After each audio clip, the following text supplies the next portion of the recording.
नमस्कार शिक्षार्थियों, स्वागत है आप सभी का इस वीडियो में जहां पर हम डिजिटेशन या सिनॉप्सिस हम कैसे बनाते हैं इसके बारे में जानेंगे। तो ज़्यादा देरी न करते हुए हम वीडियो की शुरुआत करते हैं। सबसे पहले जान लीजिए कि सिनॉप्सिस होती क्या है। सिनॉप्सिस सिनॉप्सिस एक तरीके से जो आपके डिजर्टेशन है या आपकी पीएचडी थीसिस आप लिखते हैं कभी, अगर फ्यूचर में अभी कभी आप पीएचडी करेंगे तो उसी का एक छोटा प्रारूप होता है। ठीक है, प्रारूप यानी कि एक रोड मैप की तरह। सिनॉप्सिस क्या होता है? एक प्रारूप या एक रोड मैप होता है। ठीक है, कि आप कैसे रिसर्च करेंगे। ठीक है, कैसे रिसर्च करेंगे डिजर्टेशन या डिजर्टेशन के लिए रिसर्च कैसे करेंगे, उसकी जानकारी जो है वो आपको सिनॉप्सिस में देनी होती है। ठीक है, जहाँ पे आपके पास आप देख रहे होंगे यहाँ पे कि एक मिनट, यहाँ पे आप देख रहे होंगे कि यहाँ पे सबसे पहले क्या है, सिनॉप्सिस सिनॉप्सिस में सबसे पहले स्टार्ट होता है टाइटल, कि आपकी जो स्टडी है, जो आप रिसर्च कर रहे हैं, उसका टाइटल क्या है। ठीक है, उसका टाइटल क्या है, पहले सबसे पहले आपको क्या करना पड़ेगा, एक टाइटल सोचना पड़ेगा।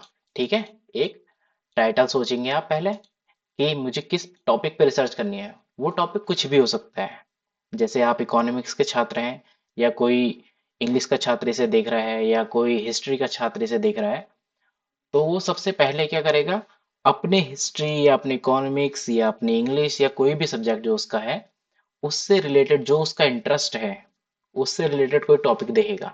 जैसे मान लीजिए कि मैंने एक टॉपिक सोचा है कि मेरे मेरे एक गांव है जहाँ पे दुग्ध उत्पादन होता है। ठीक है, मिल्क प्रोडक्शन होता है जहाँ पे, वहां पे मैंने मिल्क का प्रोडक्शन कैसे हो रहा है उसके बारे में रिसर्च करनी है। ठीक है, वहां पे प्रोडक्शन कितना हो रहा है, कितने किसानों की आय में वृद्धि हो रही है या किसानों की आय स्थिर है अभी तक। ठीक है, इससे रिलेटेड मेरे को एक कंपैरेटिव स्टडी करनी है। तो वो क्या होगा, उस उससे रिलेटेड मैं एक टाइटल सोचूंगा, उस टाइटल को लिखूंगा। ठीक है, उस टाइटल को सोचूंगा और उसके लिए टाइटल लिखूंगा। तो सबसे पहले क्या आता है सिनॉप्सिस में, टाइटल आता है कि आपकी स्टडी का टाइटल क्या है। ठीक है, एक टाइटल लिखेंगे आप, उस टाइटल से रिलेटेड ही आपको रिसर्च करनी है फिर। ठीक है, और पहले रिसर्च होती क्या है, इससे पहले एक और चीज जान लीजिए कि रिसर्च होती क्या है। रिसर्च जो पहले से एक चीज खोजी गई है।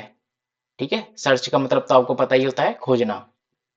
ठीक है, जो पहले चीज खोजी जा चुकी है उसी पे अगर आप दोबारा से उसे किसी और चीज से रिलेटेड, किसी और चीज से जोड़ेंगे, क्योंकि आपको पता है जो भी ज्ञान होता है वो धीरे धीरे क्या होता है, परिवर्तित होता रहता है। ठीक है, ज्ञान का एक सार्वत्रिक नियम ही है कि उसका क्या होना है, परिवर्तन होना है। डे बाय डे कोई भी चीज है वो क्या होती है, अपग्रेड होती रहती है। ठीक है, वैसे ही हमारा क्या होता है, जो ज्ञान है वो हमेशा क्या होता है, अधूरा होता है।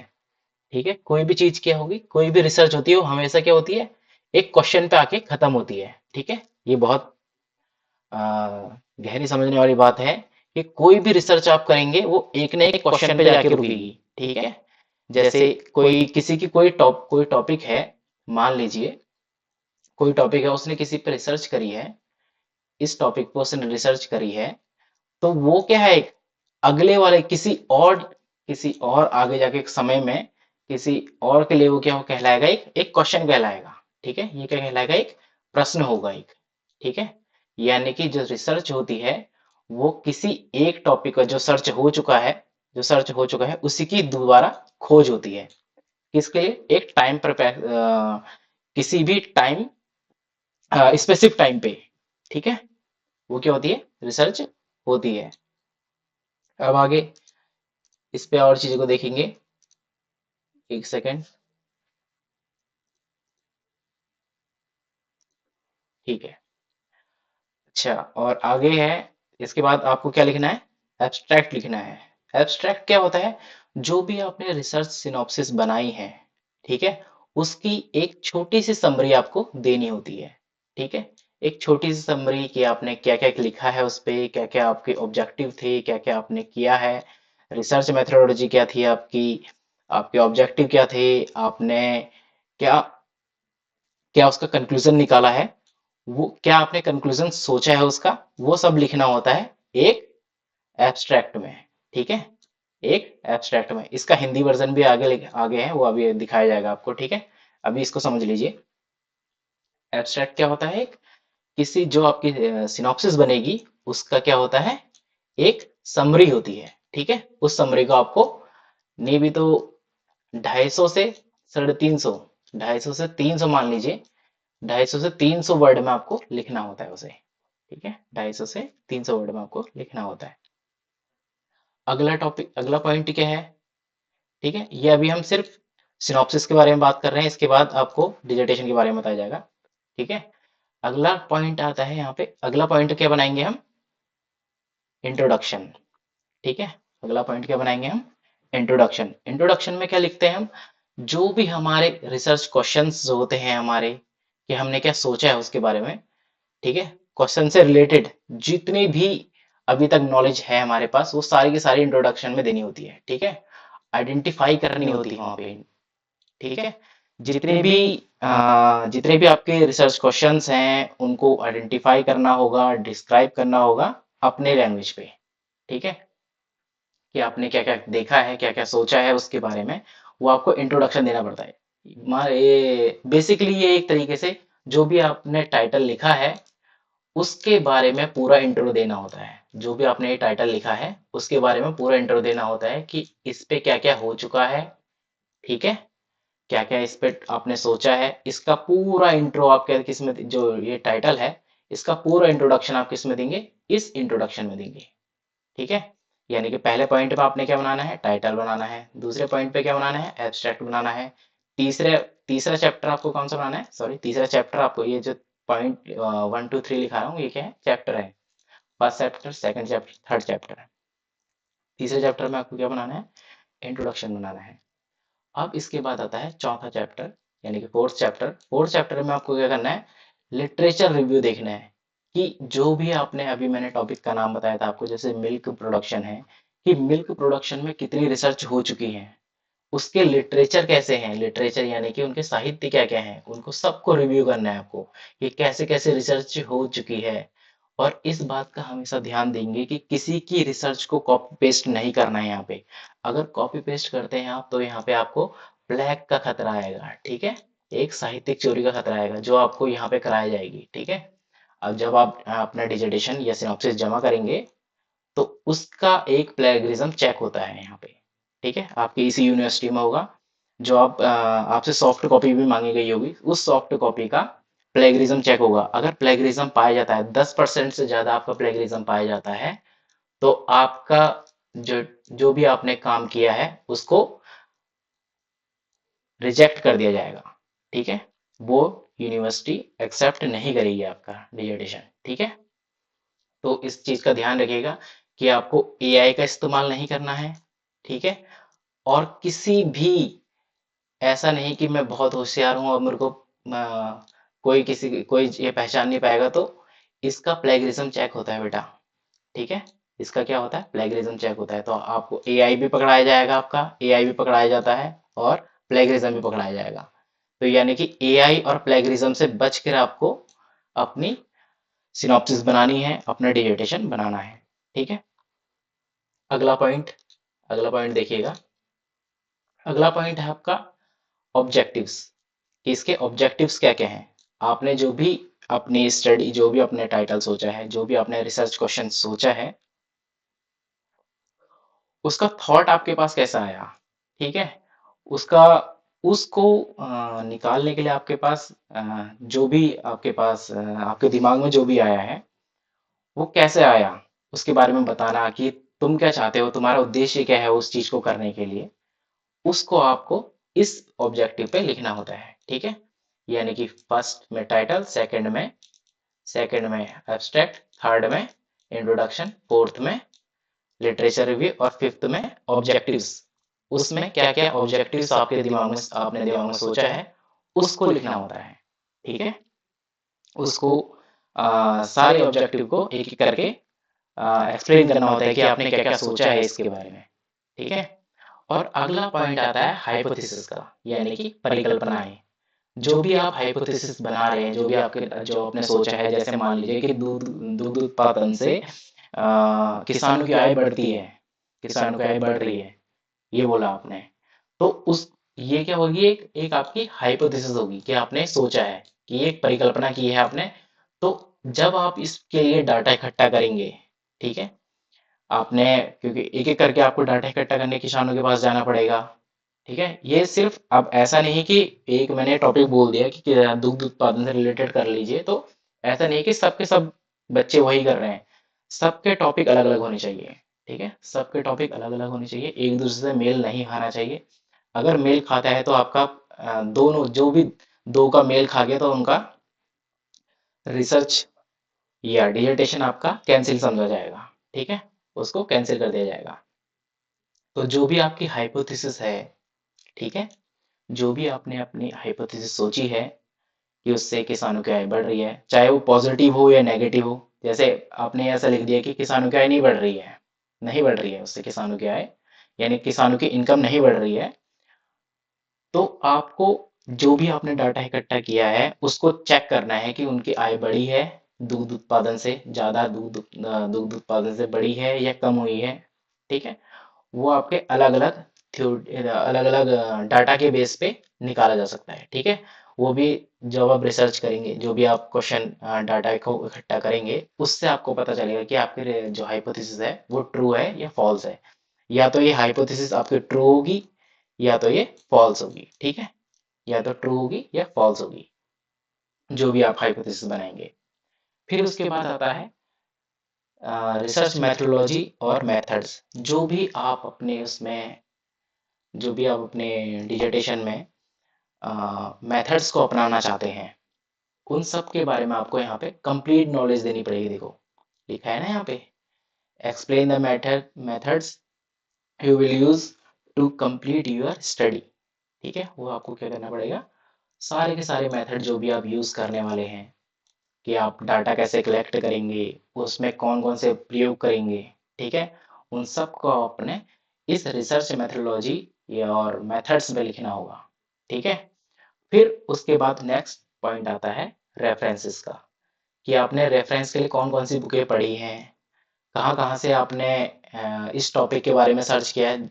जहाँ जहाँ से आप भी सर्च कर रहे हैं ना टॉपिक को, अपने जितने चाहे वो वेबसाइट हो, चाहे वो बुक हो, चाहे वो रिसर्च पेपर हो, कुछ भी हो, उन सब का साइटेशन आपको देना होगा। ठीक है, उस सब का साइटेशन देना होगा, क्योंकि आपके दिमाग में वो टॉपिक क्या है, कहाँ कहाँ से आपने पढ़ा है, उसके बारे में आपको लिखना होता है। उसका रेफरेंस देना बहुत जरूरी है।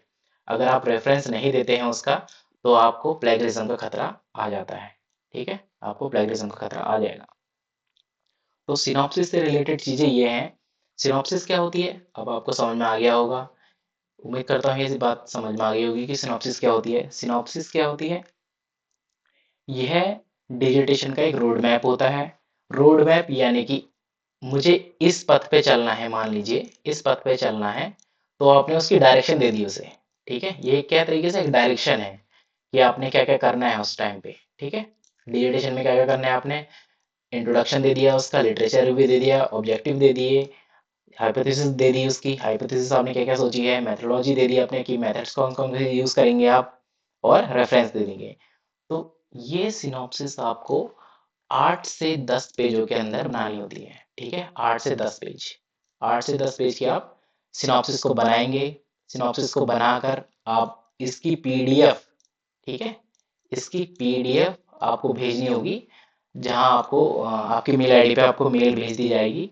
उस मेल आईडी पे आपको अपनी पीडीएफ भेजनी होगी। और जो भी आपका स्टडी सेंटर है, मान लीजिए आपका स्टडी सेंटर ऋषिकेश है, ऋषिकेश है, पौड़ी है, कहीं भी है आपका रिसर्च, जो भी आपका स्टडी सेंटर है, वहाँ पे स्टडी सेंटर पे अपने टीचर से मिलेंगे आप। जो भी वहाँ पे फैकल्टी अवेलेबल है, उस फैकल्टी से मिलके आपको अपनी सिनॉप्सिस दिखानी होगी, चेक करानी होगी। ये आपको 10 तारीख तक करनी है। ठीक है बेटा, 10 दिसंबर तक। ठीक है, 10 दिसंबर तक आपको ये चेक करवानी है। वहाँ पे देना है, जमा करनी है। जमा करके जब वो इसको ओके कर देंगे तब आपको इस पे डिजर्टेशन बनाना है अपना। ठीक है, 10 दिसंबर तक आपको पहले सिनॉप्सिस बनानी है, सिनॉप्सिस को चेक कराना है। चेक कराने के बाद कहीं भी आपका स्टडी सेंटर होता है वहाँ पे जाइएगा, वहाँ पे फैकल्टी अवेलेबल होगी, उन फैकल्टी को अपना डिजर्टेशन सिनॉप्सिस पकड़ाइएगा। जब वो उसको टिक कर दें, जब उसको चेक कर दें और जब वो उसको ओके कर दें, तब आपको अपने डिजर्टेशन पे काम शुरू करना है। ठीक है, अगला, अब आगे बढ़ते हैं। अगर इससे रिलेटेड आपको कोई भी क्वेश्चन होता है तो आप कमेंट बॉक्स पे लिख सकते हैं, या आपको मैंने अपना मोबाइल नंबर दे रखा है, देखिए कॉन्टैक्ट नंबर दिया है, तो आप कॉन्टैक्ट कर सकते हैं इस पे, व्हाट्सएप मैसेज कर सकते हैं, टेलीग्राम मैसेज कर सकते हैं। ठीक है, आप इस पे मैसेज करके आप कोई भी क्वेश्चन पूछ सकते हैं, या कमेंट पे, इसी वीडियो के कमेंट पे लिख सकते हैं, उसके भी जवाब आपको मिल जाएगा। ठीक है, अगला, अगली स्लाइड पे चलते हैं। देखिए, जो चीज़ मैंने अभी इंग्लिश में बताई थी आपको, ठीक है, वही शीर्षक, सार, प्रस्तावना, साहित्य समीक्षा, उद्देश्य, परिकल्पनाएं, कार्यप्रणाली और विधियां और संदर्भ। ठीक है, सेम वही प्रोसेस है। इसको हम हिंदी में लघु शोध कहते हैं, सिनॉप्सिस को हम लघु शोध कहते हैं। ठीक है, इसको 8 से 10 पेजों के अंदर बनाना होता है, यह भी बताया गया है आपको। ठीक है, वही है स्लाइड। ठीक है, वो आपको, एक किसी स्टूडेंट ने कहा था कि हमें हिंदी समझ में नहीं आती है, मुझे इंग्लिश में समझाइए। किसी ने कहा था कि मुझे हिंदी इंग्लिश समझ में नहीं आती है, मुझे हिंदी में समझाइए। तो यहाँ पे दोनों स्लाइडर को आपको आपके सामने रख दिया गया है, इनको पढ़िएगा, इनको समझिएगा और अपना लघु शोध को बनाने के लिए अग्रसर होइएगा। ठीक है, अगली स्लाइड पे चलते हैं हम। अगली स्लाइड है डिजर्टेशन। डिजर्टेशन क्या होता है? डिजर्टेशन एक तरीके के आपका रिसर्च होती है। ठीक है, एक तरीके की क्या होती है? रिसर्च होती है। इसको हम हिंदी में शोध प्रबंध कहते हैं। ठीक है, इसको हम हिंदी में क्या कहते हैं? शोध प्रबंध कहते हैं। डिजर्टेशन भी क्या है? एक तरीके का, जैसे अभी आपको बताया गया था, सिनॉप्सिस। सिनॉप्सिस आपका रोड मैप होता है, सेम प्रोसेस इस पे होती है।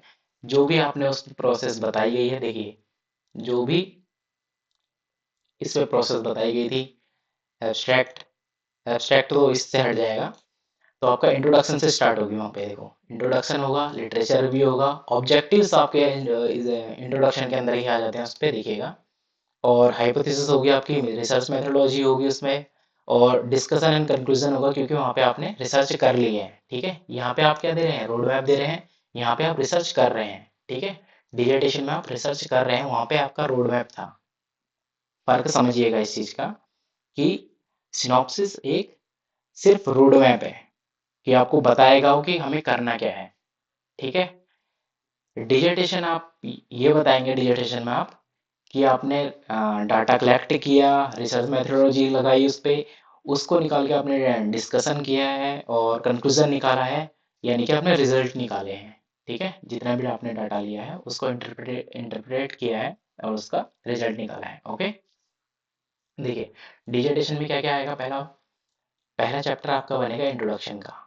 ठीक है, इंट्रोडक्शन आप देंगे, जैसे आप उस पहले वाले स्टडी में आपको बताया गया था कि क्या क्या देंगे आप उसमें। अपनी रिसर्च को, प्रॉब्लम को बताएंगे, ऑब्जेक्टिव्स को बताएंगे, और उसकी जो भी आप स्टडी कर रहे हैं उसके सिग्निफिकेंस को बताएंगे, यानी कि वो क्यों महत्व है, क्या महत्व देता है अभी हमारे प्रेजेंट सिनेरियो में या प्रेजेंट सिचुएशन में, क्या महत्व देता है वो, तो उसके बारे में आप बताएंगे। ठीक है, अगला लिटरेचर रिव्यू। लिटरेचर रिव्यू आपको बताया गया था अभी। लिटरेचर रिव्यू क्या होता है? जितने भी आपके अभी तक रिसर्च हुई है उसके बारे में आपको रिसर्च लिटरेचर रिव्यू में देखना होता है, लिटरेचर रिव्यू पढ़ना होता है। जैसे कि अभी आपको एक टॉपिक का नाम बताया गया था, जैसे दुग्ध उत्पादन। दुग्ध उत्पादन के बारे में आप पढ़ेंगे, उस पर क्या क्या रिसर्च हुई है। ठीक है, उसमें क्या क्या खोजे आ चुकी हैं अभी तक, आप क्या नया देख रहे हैं उसमें, वो क्या करना, जो भी आप नया देख रहे होते हैं उसको बोलते हैं रिसर्च गैप। ठीक है, वो रिसर्च गैप को लिखना बहुत जरूरी है। इस लिटरेचर रिव्यू में सबसे जरूरी क्या है? आपका रिसर्च गैप का होना, कि आपको रिसर्च गैप मिल रहा है नहीं मिल रहा है उस पर। ठीक है, उस रिसर्च गैप को देखेंगे आप और उसको लिखेंगे।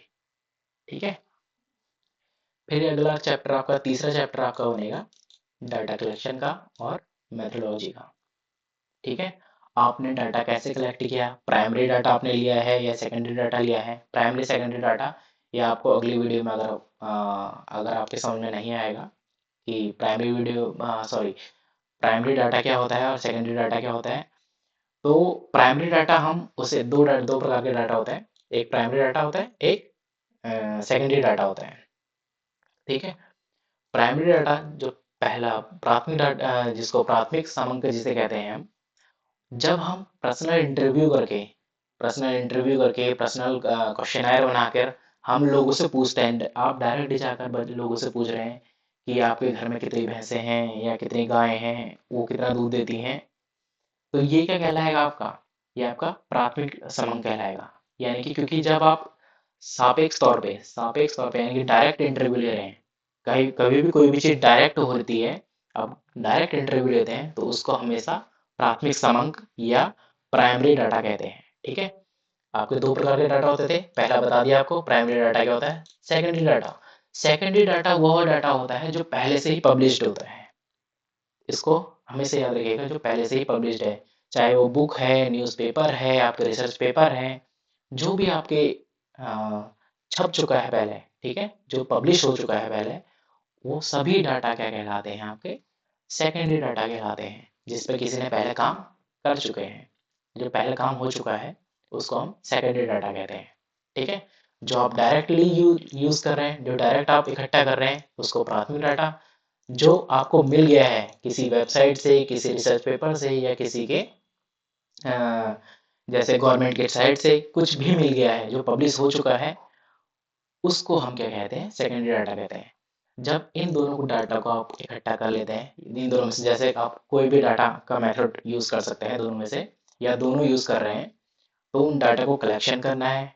ठीक है, डाटा को पहले क्या करना है, आपने कलेक्ट करना है, उस पर अपनी मेथोडोलॉजी लगानी है, जो आपने बताया था सिनॉप्सिस में, जो आपने बताया था उस मेथोडोलॉजी का यूज करना है। ठीक है, उस मेथोडोलॉजी का यूज करके आपको अपने डाटा को एनालाइज करना है।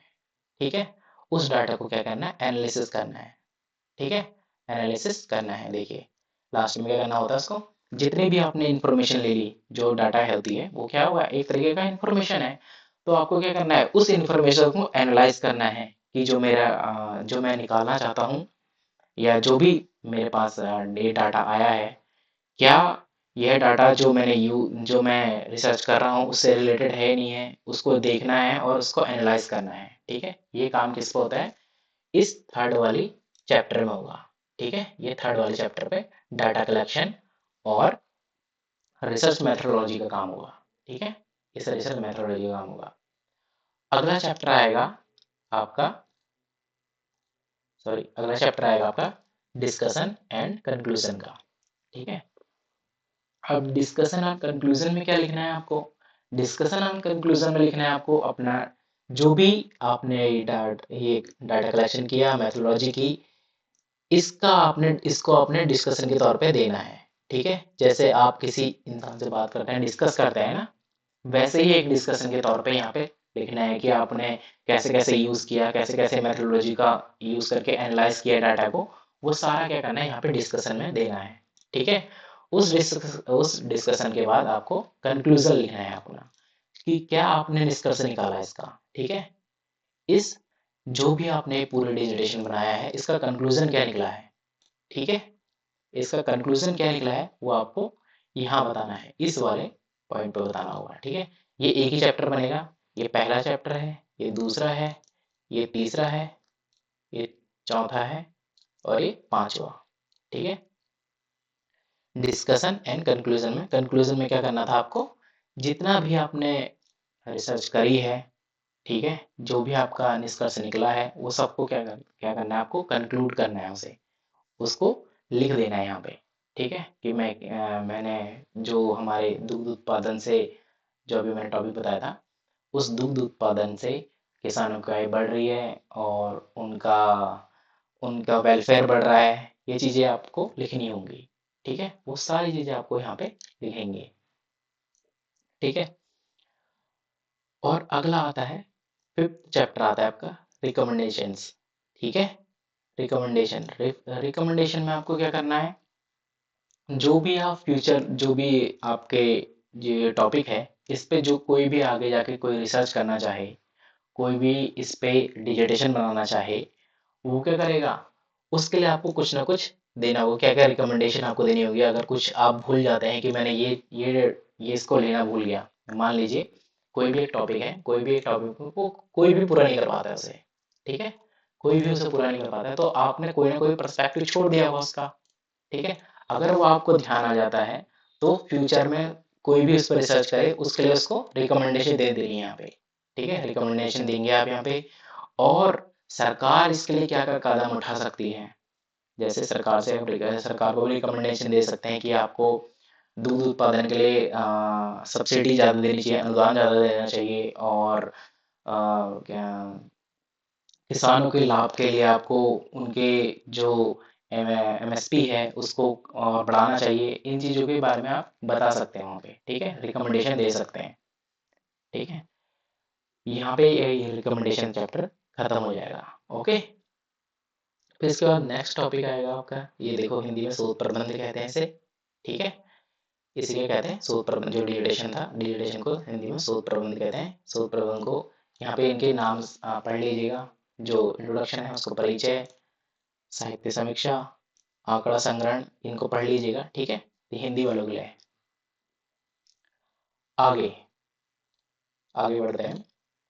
आगे देखिए, अब जो भी आपको बताया गया है उसको मैंने अलग अलग मेरे को वेबसाइट मिली, उनमें से मेरे को थोड़ा थोड़ा कुछ देखने को अच्छा सा मिला, तो उसके लिए मैंने आपके लिए लगाया गया है ये, कि आपको क्या क्या करना है। डिजिटेशन का स्ट्रक्चर कैसा होता है, जैसे अभी आपको बताया, इंट्रोडक्शन देना होता है आपको, लिटरेचर रिव्यू करना होता है, सॉरी, लिटरेचर रिव्यू करना होता है, मेथड्स सेक्शन होता है, जो मेथोडोलॉजी आपको बताया गया था कि मेथड सेक्शन होंगे यहाँ पे, आपको रिजल्ट्स देखने होंगे, जो भी आपको ये, सॉरी, वो ये वाला पॉइंट है जिस पे आपको अपना डाटा एनालिसिस करना है, ठीक है, एनालिसिस करने हैं, ये वाला टॉपिक है, ये वाला पॉइंट है, ठीक है।